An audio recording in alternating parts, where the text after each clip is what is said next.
Live from Lagos, Nigeria, this is News Central. I am Felicity Ezewike. The top stories tonight. Senate constitutes ad hoc committee to harmonize positions on proposed amendments to Electoral Act.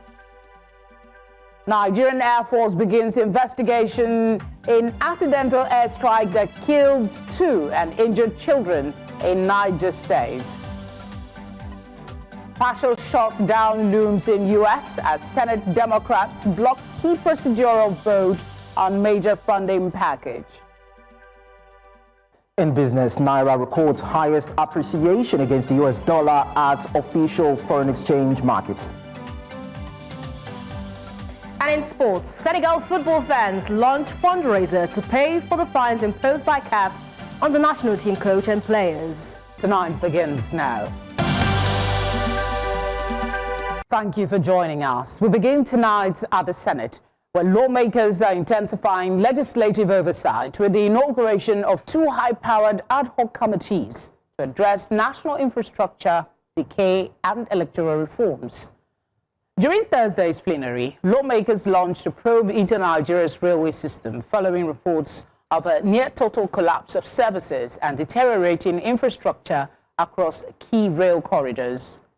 In another significant development, the upper chamber moved to harmonize various positions on the 2026 Electoral Act repeal and reenactment bill, setting up a special 7-man committee to harmonize the positions of lawmakers. News Central's correspondent Sagi Ibrahim was at the plenary, and he joins me now. Okay, we've not made a connection. As soon as we do that, we'll speak to him to get further details of today's session. In the meantime, let's tell you that the Nigerian Air Force has set up an investigation team following the reported killing of 2 residents and injury of 6 others during an aerial operation in Kurigi community, Niger State.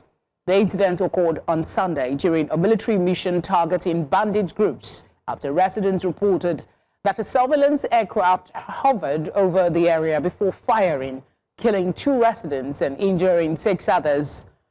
Local accounts indicate that the gunshots struck individuals inside their homes, triggering panic and displacement, as several families fled to Bangui town and nearby locations. Nigeria's 2026 appropriation bill of about 58.472 trillion naira, recently presented to a joint session of the National Assembly by President Bola Tinubu, has passed 2nd reading in the House of Representatives. This followed lawmakers' agreement to suspend further deliberations at the committee level and pass the budget in whole.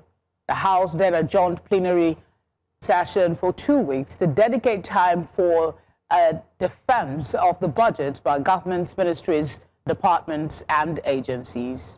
That breakdown, I won't bore you with all the details. The government has prioritized security and defense, which borders all of us. And what my dear sister, Honorable Khadija, just presented is anchored on the problem of food insecurity caused mostly by general insecurity in the land, with 5.41 trillion of the budget. Infrastructure, which we all suffer from, at 3.56 trillion. Education, 3.54 trillion. Health at 2.48 trillion. Other areas follow, agric, police affairs, etc. You all know that 70% of this budget we are talking about has already been debated earlier in 2025. So there is very little that is new. So if we are comfortable with the professorial introduction of this budget, we can go ahead and put the question. Those in support of this motion should say aye. Those against should say nay. The ayes have it. The Independent National Electoral Commission, INEC, has commenced the 2nd phase of continuous voter registration exercise in Lagos. The exercise targets eligible citizens who are yet to register, as well as voters seeking transfers or updates to their registration details. Speaking at a press briefing in Lagos, the resident electoral commissioner Professor Ayobami Salami disclosed that more than 139,000 registrations were recorded during the first phase of the exercise. He noted that youths and women accounted for the majority of new registrants. Professor Salami added that the registration process has now been decentralized to registration areas across the state in a bid to improve access and reduce congestion at registration centers. To note that the second phase of the CVR is designed to further expand access for those yet to register and to ensure that no eligible citizen in Lagos State is left behind. As we progress in this second phase, the Commission has resolved to devolve registration operations from local government level to registration areas across the state by taking registration to the grassroots. We are reaffirming our commitment to inclusivity, efficiency, and transparency while deepening public trust in the electoral process. The exercise is free of charge and open to all Nigerian citizens aged 18 years and above. The rotation of INEC voter enrollment devices, IFEDs, amongst arrays will commence on 2nd February 2026 and last for a period of 50 days.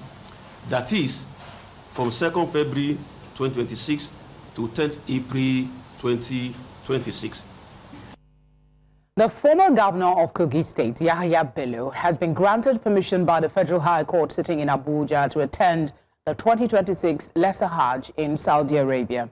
Justice Emeka Uite, while granting Bello permission to travel, ordered that his international passport, which has been in the custody of the court, be released to him.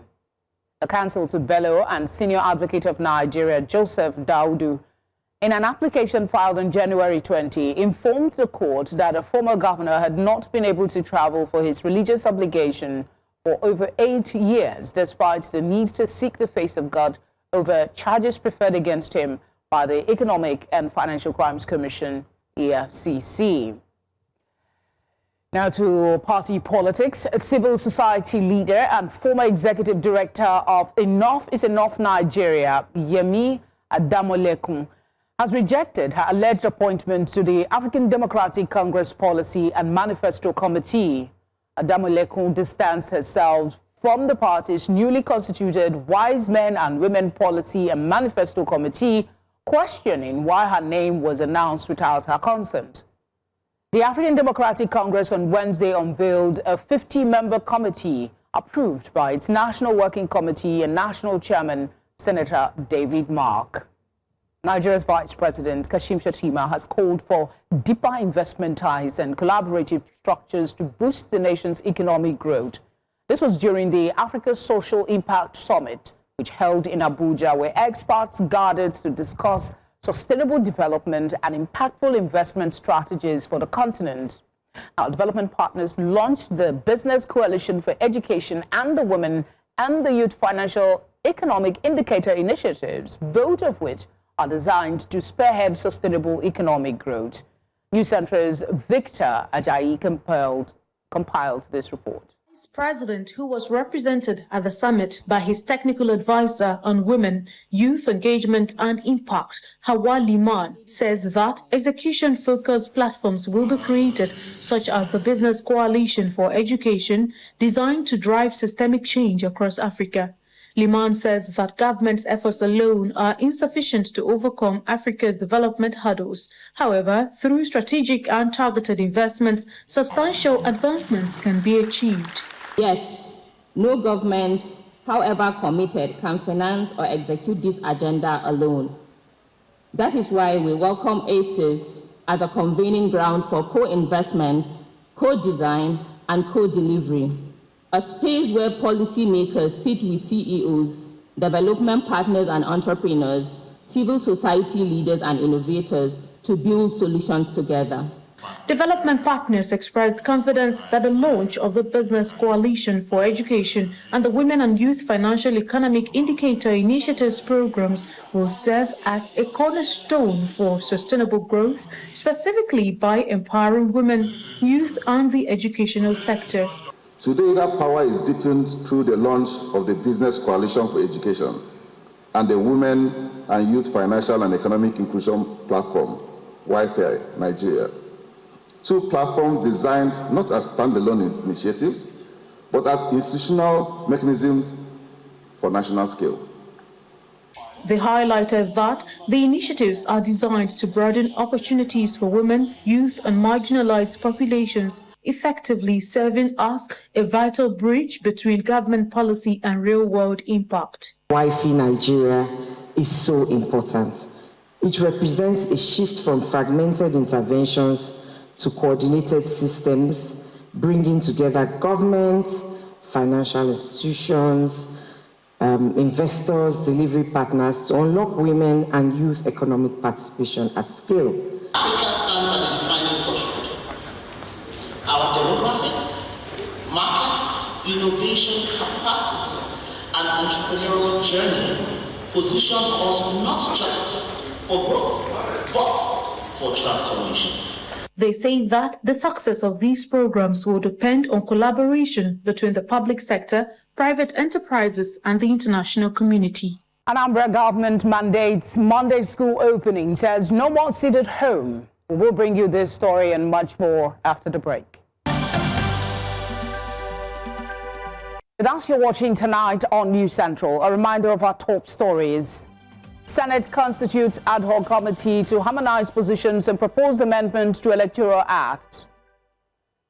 Nigerian Air Force begins investigations into accidental airstrike that killed 2 and injured children in Niger State. And partial shutdown looms in U.S. as Senate Democrats block key procedural vote on major funding package. Now let's go back to the Senate development, where lawmakers have intensified legislative oversight with the inauguration of 2 high-powered ad hoc committees to address national infrastructure decay and electoral reforms. During Thursday's plenary, lawmakers launched a probe into Nigeria's railway system following reports of a near-total collapse of services and deteriorating infrastructure across key rail corridors. News Centre's National Assembly correspondent Sagie Ibrahim reports. Security and infrastructure failures took center stage on the floor of the Senate during Thursday's plenary. A point of order was raised by Bauchi lawmaker Abdul Nengi, highlighting the tragic state and current decline of the nation's railway system. We cannot, as a nation, continue to allow the decadence of our scarce resources. When the railway started, we were spending about 1.5 hours to Kaduna. Last week when I went, we spent 3.5 hours. What about the revenues? They make at least 1.78 billion. That was the intention of this motion. Where is the money? It's not a service railway. People pay. And were they new when they were purchased? The question is no. Second hand, and who did it and why? Corroborating these concerns, Adamualero pointed to extensive damage caused by bandit attacks and poor maintenance. It is true that the number of trips has dropped drastically from 5 to only 1. And this is simply because the bandits have damaged the truck and they have vandalized the trucks, and it takes a lot of time and resources, and these resources are not available. We also borrowed billions and billions to Putin from China. Why would they sell us second-hand rail coaches?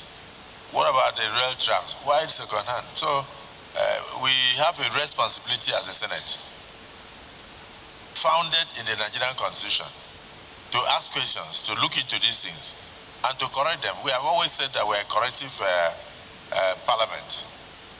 So we must look into these things and let Nigerians know where they went wrong. On electoral reforms, The Senate has shifted gears to finalize the repeal and reenactment of the 2022 Electoral Act. After a prolonged closed-door session, a 7-man committee was set up to aggregate the positions of lawmakers. The panel, led by Adeniyi Adegbomire, the chairman of the Committee on Judiciary and Legal Matters, is tasked with harmonizing contributions to ensure a unified document.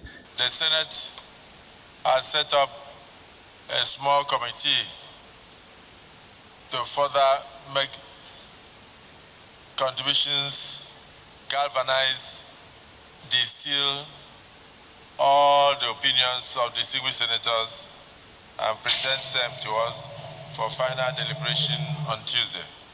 The committee has 48 hours, or at most 3 days, within which to conclude its assignments and refer to the Senate before our next plenary.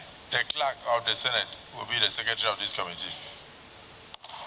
The ad hoc committee has been given between 2 and 3 days to carry out this task and report back to plenary on the next legislative day.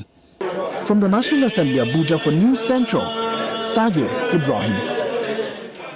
Sagir joins us now. He was at plenary to give us some further insight. Sagir, thanks for being here. What stood out for you the most during plenary today and all that was discussed? Most of us who were at the National Assembly today, especially covering the Senate, of course it was the closed-door session. It took a chunk of the time at the National Assembly because the closed-door session lasted very well beyond 2 hours, and of course deliberation focused particularly on the Electoral Act Amendment Bill. Of course, deliberation started on that matter today. They were unable to start that conversation during plenary on Wednesday, of course, due to activities being stalled by a variety of issues, but also because the Senate President had called on lawmakers to go out, get copies of this committee report, which was submitted, digest it, ingest, understand, and then come back during closed-door session to deliberate,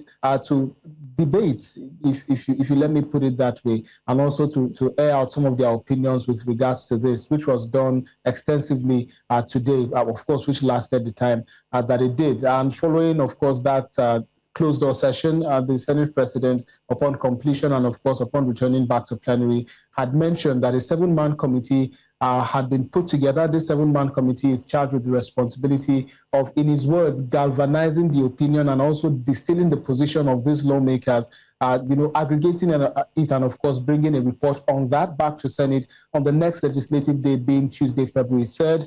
And then, of course, expectations would be that a clause-by-clause review of the report would be done, and hopefully Nigerians would see this much-anticipated bill pass, of course, because you know how much controversy has been generated as a result of the delay in the passage of this bill. Felicity. Yeah, you talked about harmonizing the Senate position, and the committee was given 2 to 3 days. Do you think this is enough time? Is there standard time frame for such committee work? Well, Felicity, considering the fact that they would be galvanizing the opinion of this lawmaker, mind you, these lawmakers had presented these opinions, these opinions during the closed-door session. The expectation is that most of these opinions have already been collated. The work of this committee then is to put all of this together and then put together a report, of course, with the assistance of the clerk of the Senate, who is also going to be the clerk of this committee. So expectation is that, well, the Senate President had initially given them 48 hours, but in his magnanimity, extended the time to an extra 3 days, 1 day, by an extra 1 day, meaning 72 hours. So I would say most likely they should be able to complete the work in that time and, of course, report back to plenary on the next legislative day, as they said. Yeah, considering the matters that was later revealed after the closed-door session, is it the norm for such matters, from your experience, to be behind closed doors, or would it have been more beneficial and for journalists on the floor to understand the mindset of the lawmakers? Well, Felicity, such matters, I would say that for the Senate President, it's a sensitive issue. It's an issue that they would want to do absolute justice to, considering the fact that Nigerians hold issues such as this very dearly to the heart. It's a matter of election. It's a matter of selecting individuals who will be at the helms of affairs, who will be at the helms of government, with an expectation that these individuals will deliver the much-needed dividends of democracy to Nigerians and the greater majority of Nigerians in the diaspora, and much more like that in that situation. So I know that on the part of Nigerians, the expectation is that they would want to hear what submissions of individual lawmakers who are currently, at the parliament to represent them and to represent their interests. They want to know what they have to say with regards to these issues, particularly on the electronic transmission of voting, particularly on electoral malpractices, especially on the issue of establishment, of an electoral offences tribunal. These are some of the issues that have touched so dearly the hearts of Nigerians and many individuals who have observed, these issues closely. So definitely Nigerians want to see this happen publicly, but of course in the wisdom of the Senate and of course the wisdom of the Senate President, they feel that these issues is best to be discussed, in a closed-door session, hence the reason why we're seeing it take the shape that it's taking at the moment. All right, briefly before we let you go, the disagreement over some provisions of the proposed amendment to the Electoral Act, that's what prompted Kpabio to constitute the ad hoc committee. Not to put you on the spot, but could you take us through some of those provisions that seems to be contentious? Do you have them? Well, I'll mention a few of them. One of them, of course, is the mandatory electronic transmission of results. Another is stiffer penalties for malpractices. Another is, of course, the integration of technology to ensure that the elections get some form of technological assistance. There's an issue of inclusive voter accreditation. Of course, there's also the issue of operational gaps within INEC itself, the issue of the delivery of election materials in time, logistical challenges, and many more. Transparency also come into play. So these are some among many other issues that have caused this debate among them. But of course, Felicity, these are also issues that are in public domain. This deliberation was had in a closed-door session. We were not privy to what happened during the closed-door session, but just to let you understand that these are some of the issues that have caused arguments and rancor. Let's hope to see the day where we'll actually see these debates done in open session so people can, assess their lawmakers. Thank you very much, Sagi, for the coverage. Pleasure.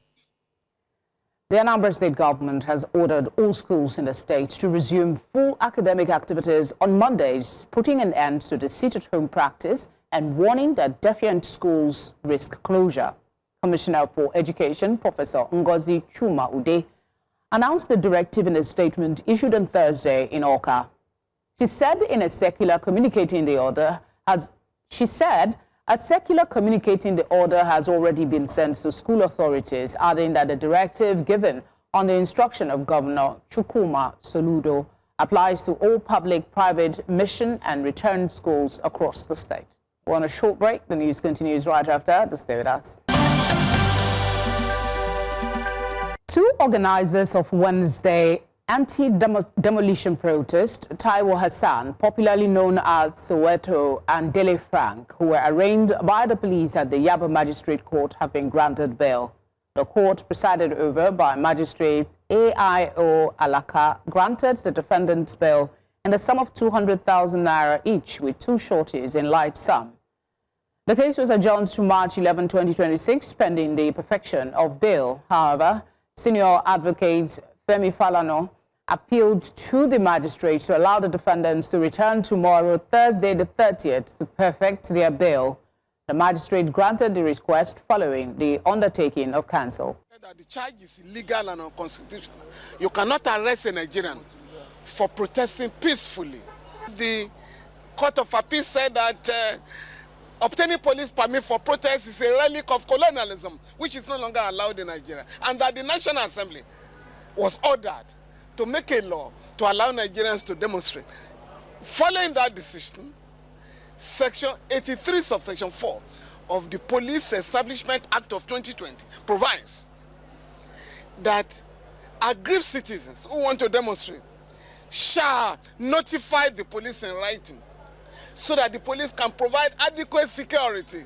2 days ago, a letter was written to the police. And the police, the presence of the police was felt yesterday.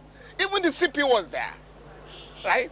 And these guys conducted themselves in a very peaceful manner, in line with the provisions of the law. They were tear gassed, some were injured. In fact, one of the reasons why I pleaded with the magistrate to allow these guys to go home is that we're going to take them to the hospital now, but they were brutally, injured yesterday. Zikora Ibe is the Assistant Executive Director at Corporate Accountability and Public Participation Africa, CAPA. She also participated in the protest. Thank you for joining us. 2 persons of the crowd that came out yesterday were arrested by the police. I spoke with the Commissioner of Police yesterday, and he cited the fact that they came with coughing and what other things, loudspeakers, and were instigating people. What do you make of the allegation? 2 persons of a crowd and the position of the police now that they are on bail? I think that the position of the police is a huge lie. Everybody who was at that protest yesterday, and in fact, videos from the protest that is available in public domain showed that the demonstration started off very, very peacefully. And it started from Ikeja under bridge, where protesters gathered at around after 9 in the morning, and they began to chant solidarity songs and just share experiences of the demolitions that have affected them across different areas in Lagos State. That includes Makoko, Owode, Shogunro, Bariga, and so many communities in Lagos State that are facing forced evictions. So the protesters gathered from Ikeja under bridge and marched very peacefully up until Alausa. At some point during that march, there was a symbolic coffin that was presented or brought out to honor the memories of those who had been killed by security forces and state-backed actors who had gone into communities to enforce demolitions in those communities. But in doing so, they used brute force, which caused the deaths of so many people in communities. For instance, we're talking about a 5-day-old baby, twins who were not even up to a week, the death of a young mother, elderly women, and able-bodied men in communities like Makoko. And so a symbolic coffin was marched with yesterday just to honor the lives of people who have been shot, killed, and brutalized by the police. At some point, while we were doing that, the police said we couldn't march with the coffin, that they needed to deliver the coffin to the state governor. They needed to relay our message to the state governor that we could do without marching the coffin. And we said, that's fine. If you would only allow us to just conduct a symbolic burial ceremony here, and so that we can send the coffin with you to deliver to the governor, to say these are the people's grievances. And the police accepted. And that ceremony was conducted, a brief ceremony, and the police took the coffin and went straight to deliver to the governor. It was caught on camera. By the time we arrived at Alausa, the protest was still peaceful up until some members of the House of Assembly came out to speak with the protesters. And the protesters so many of them were very tired, elderly persons, asked to be allowed into the amphitheater in the Assembly complex, which is usually a place citizens stay to engage public officials. But well, the commissioner had a slightly different perspective yesterday when he spoke. He said that there was a surge to go into that premises that he could not allow. He also said that the protest blocked traffic, disrupting other Lagosians from accessing that road. So is this something you can confirm, or you have a contrary position? Because it doesn't look like there seem to be 2 different versions of the truth here. Again, I say this is a bare-faced lie by the Commissioner of Police and a weak attempt to save face in light of the violence that he wrought on unarmed protesters yesterday. At the beginning of the protest, the police itself effectively blocked the road at Ikeja under bridge by mounting more than 8 trucks, around different corners of that axis. And by the time the protesters began to move down to Alausa, if you look at the videos from the protest, you would see that the police itself formed a line just in front of the protesters, leading the protesters down to Alausa. So maybe the commissioner of police is also, in a way, implicating its men, his men who were in front of the police, who were in front of the protesters, leading them to Alausa. So by the time we got to Alausa also, the police had also blocked everywhere in Alausa with their trucks. And needlessly, I must say, because the protest was really peaceful. We walked for hours from Ikeja to Alausa. Nothing got spoiled on the road. Nobody was attacked. All right. Quickly, I'm told we have less time for this conversation. I wish we had more. So I'll ask you, your actions yesterday, would you say the purpose was achieved? The response from the authorities was adequate to allay your concerns? And what actions are you looking to see next in the immediate future? As quickly as you can. So I need to make one thing clear. I need to make it clear that the commissioner of police effectively turned that protest violent as soon as it grabbed Soweto and dragged him into the House of Assembly complex and then threw tear gas into the unarmed crowd and thereby effectively dispersing people and making them run and injure themselves while at it.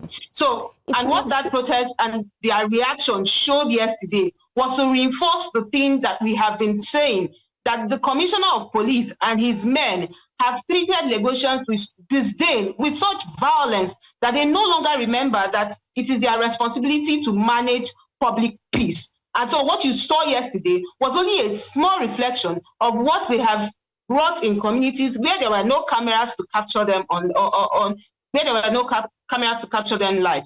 And so it's a good thing the protest achieved clarity. But we will still continue with our demands. And we have said that nothing can deter us. We are asking for accountability for those who have been killed, murdered by state agents and the Nigerian Police Force, Lagos State Command. We are asking for compensation of all victims whose houses were illegally demolished, all for nothing and without resettlement alternatives. And we are asking that the senseless demolitions of houses and livelihoods across Lagos State be halted with immediate effect. Lagos is not only for the rich and for their cronies. Lagos is for everyone. And a city must be inhabited by people and inhabited in such a way that there is no discriminatory pattern against any particular group or any particular tribe or any particular, class of people. And that's what we're asking the Lagos State to do, to govern with dignity and with a sense of respect for its people. Zagora, thank you very much for speaking on the side of the protesters. Thank you. Away from Nigeria now, the United Nations has expressed concern over renewed violence in South Sudan amid reports of escalating military activities in parts of the country. Secretary General Antonio Guterres, through his spokesperson, urged the government and opposition groups to immediately halt hostilities and pursue de-escalation through inclusive dialogue to protect civilians. This follows a directive by the South Sudanese military ordering civilians, United Nations personnel and humanitarian workers to leave 3 counties ahead of an operation against opposition forces.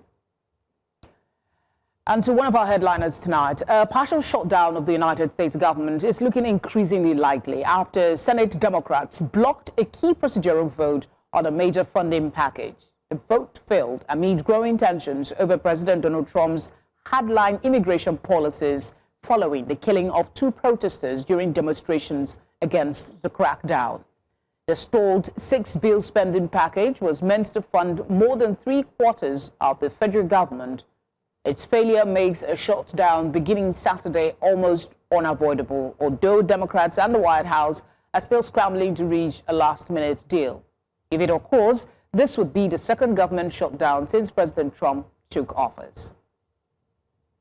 Tonight returns with business, sports, and entertainment news. To stay with us. Talking business now, the Naira has strengthened to 1,393 Naira 96 kobo against the US dollar at the Nigerian foreign exchange market, marking its strongest performance since May 2024. The data, which was obtained from the Central Bank of Nigeria's website, showed that the currency gained 6 Naira 4 kobo or 0.43% from 1,000 Naira 400.2 2 kobo per dollar. Recorded on January 28. Market data showed that the local currency appreciated as sustained foreign inflows, tighter FX management by the CBN, foreign portfolio investments, improved crude oil earnings, and a period of global US dollar weakness supported stability, raising cautious optimism among market participants. We also tell you that the Nigerian Upstream Petroleum Regulatory Commission has launched its 2025 licensing round, offering 50 oil and gas blocks across 5 sedimentary basins for exploration and investment. CEO Orishamiwa Eyesan said the process prioritizes technical competence, financial strength, and credible work programs over aggressive cash bids, with signature bonuses set between $3 and $7 million. The round aims to grow reserves, boost production, and attract long-term upstream investors amid global capital mobility. And looking at the equities market, it rebounded as the all-share index rose 0.22% to close at 165,527.31 points, with a differential of 0.22%, lifting market capitalization to around 105.9 trillion naira as renewed buying interest returned across key sectors. Now, looking at sectoral performance, we see that the banking sector gained 0.68%, supported by fresh demand in heavyweight stocks, with GTCO's continuous feature among the most active by value. Insurance advanced 0.64%, driven by improved sentiments in counters like ICO and Cornerstone Insurance. Now, we see that oil and gas edged up 0.1%, reflecting steady but cautious accumulation. Consumer goods rose 0.46%. Of course, the Swiss Sea select buying, while industrial goods yet again remained flat, indicating muted activity across cement majors. So that's it on business. I am Lekon Mabanjo. Sports tonight, Senegalese football fans have launched a crowdfunding campaign to help settle fines issued by the Confederation of African Football following the 2025 AFCON final against host Morocco. The final in Rabat, with Senegal went on to win 1-0, descended into disarray when Senegalese players left the field after Morocco were awarded a stoppage time penalty. CAF issued Papithua, the coach of Senegal, $100,000 fine, saying he was guilty of unsporting conduct, in quote, and bringing the game into disrepute, in quote. Senegal forward Iliman Ndiaye and Ismail Sarr, they received 2 match bans for unsporting behavior towards the referee, in quote, while the Senegalese Football Federation were fined a total of $615,000. In response, supporters across Senegal have rallied in solidarity, initiating a public fundraising drive to cover the penalties, a move that has gained momentum on social media and local platforms. Ikorodu City continued their impressive MPFL run with a 1-0 victory over Shooting Stars in Thursday's Southwest Derby at the Momolaji Johnson Arena. The decisive moment came less than a minute into the contest when Joseph Arumala fired home a scintillating strike after Shooting Stars keeper Mustafa Lawal had saved the shot from a distance. The Lagos-based side controlled the game and completely prevailed, with the visitors from having a single attempt on target as they held on to win the game.